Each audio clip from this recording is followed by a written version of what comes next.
Hello children, welcome back. In this video lesson, we will discuss one another lesson from your supplementary textbook, It So Happened. We will discuss the second lesson, Children at Work, which is a small portion taken from the book Trash on Rag Picker Children and Recycling, written by Anushka Ravishankar, Geeta Wolf and Urjit Sen. This book, Trash, is a unique combination of fact and fiction. It tells the story of Velu, a runaway village child who ends up as a rag picker in a big Indian city. Unusual and thought provoking, the story explores a range of issues from child labor and child rights to waste and recycling. Our lesson, Children at Work, portrays the pathetic condition of poor children in the city. A boy ran away from home and fell into the trap of life of indignity. He found the life of the village better as compared to the city. Survival in the city is a constant struggle for the poor. Children work for survival instead of school. Their childhood is crushed under the cruel hands of poverty. Let's go to the lesson. I will discuss a small narration from the first para. Then afterwards we will move to the line by line explanation along with the meanings. Let's go. The protagonist is a 11-year-old boy ran away from home because of distraught in his family. He got down at Chennai Central carrying a small bundle at Kanyakumari Express. He rested on a platform for some time. Then he sat on a bench. He was surprised to see a mass of people. He observed the people were in a great rush. The frequent announcement attracted his attention. He found the surroundings chaotic. Velu was sad and miserable. He hadn't had anything other than some peanuts and jaggery. He walked down to Kannur for a day and then took the train to Chennai. He slept on the floor near the door. His meditation was broken when a girl called him up. She was behind his bench. She wore a banyan and had untidy hair and holding a huge sack on her shoulder. She picked up garbage from the platform and put that in her sack. She asked him if he had run away from his home. He was lost in his own thoughts that his father spent the money he and his sister earned on his drinks. She told him that so many children of his age come to the city to become rich. She asked him if he had run away from his home. He was lost in his own thoughts that his father spent the money he and his sister earned on his drinks.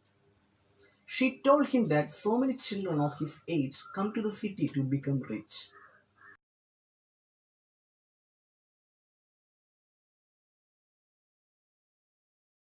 The story begins like this. When the Kanyakumari Express pulled in at Chennai Central, it took Velu some time to get off. When he finally stood on the platform, his legs felt wobbly, as if he was still on a moving train.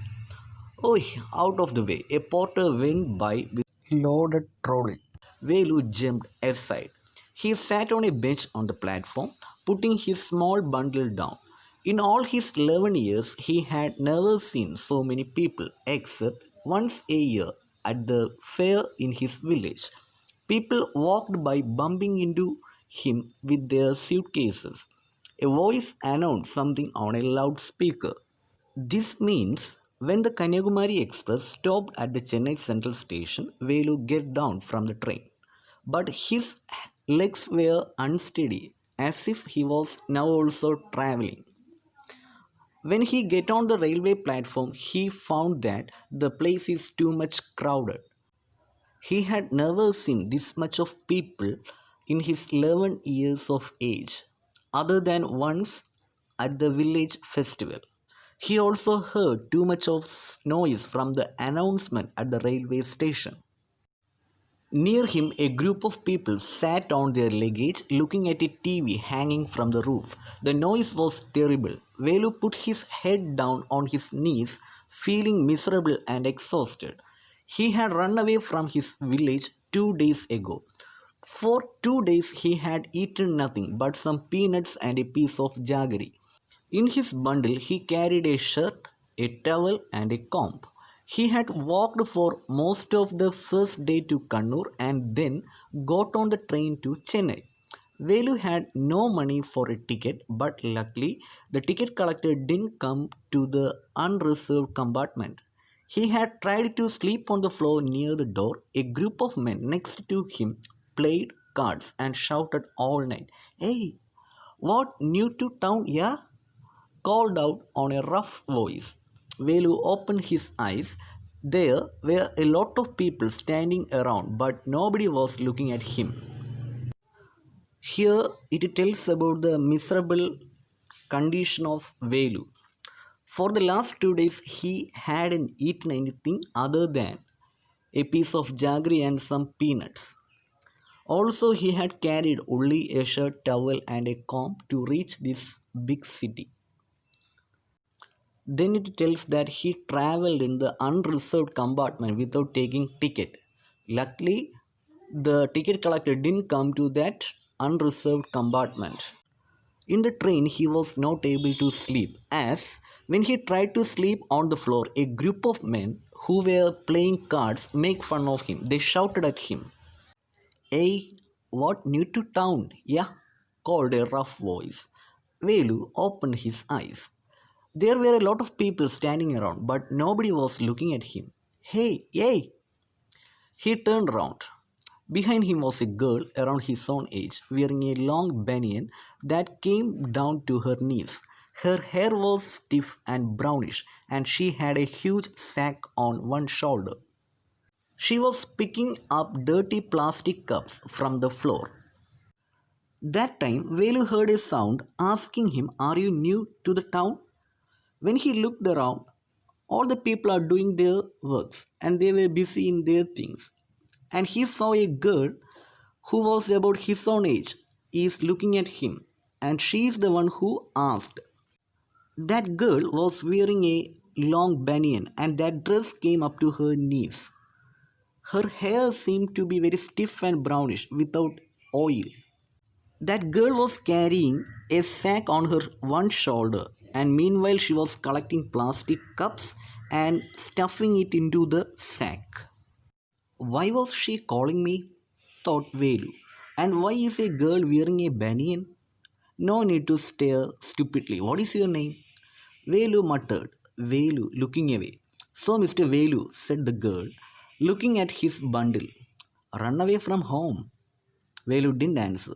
He didn't want to tell some strange girl what he had done. He had run away because he couldn't stand his father beating him for one more day. His father would snatch away all the money Velu and his sisters earned and spend it on drink. Velu was surprised and he thought, why this girl is wearing a banyan dress? That girl continued to ask him, what is your name? For a second he just stared and he muttered and said, Velu. Then she questions, after looking at the bundle, have you run away from home? Velu thought her question is right, because he ran away from the house afraid of his father, who used to take the money Velu and his sisters earned and spend it to drink. Don't think I don't know. This place is full of children like you. So, what are you going to do here? Become rich? She sat down next to him. Velu shifted away slightly. He felt hunger pinching him and pressed his stomach with a grimace. Hungry? Asked the girl. You won't get food by sitting here glumly making faces. I can find some if you want. She picked up her sack and started to walk away. Velu stayed on the bench. What should he do? Should he follow this girl? Where was she going to take him? She was disappearing into the crowd, so he had to make up his mind quickly. All right, he decided. Anyway, I have no idea where to go. He jumped up and ran after her. She was not even looking back to see where he was. That girl continued to tell him that that place is full of children like him. Then, after looking at his facial expressions, she asked, "Are you hungry?" Then she again tells that, "Suppose you are sitting like this, feeling very gloomy and making facial expressions, you can't find food. Suppose you are coming along with me, I can find you food." And then, without waiting for Velu's answer, she started to move on. Velu also got confused whether to follow her or not, and she is fast disappearing in the crowd. Anyway, at last, Velu stood up and ran after that girl. So, children, finally we have seen that Velu is following that girl because he doesn't know anyone else in that big city. He thinks that sometimes that girl may be able to help him. So, what all things are waiting for Velu? Whether some misfortunes are waiting for him or many lucky things are going to happen. Such things we will discuss in the next class. I hope you all understood today's portion. Everyone should read the textbook. So, I am concluding today's class. Thank you. Bye bye.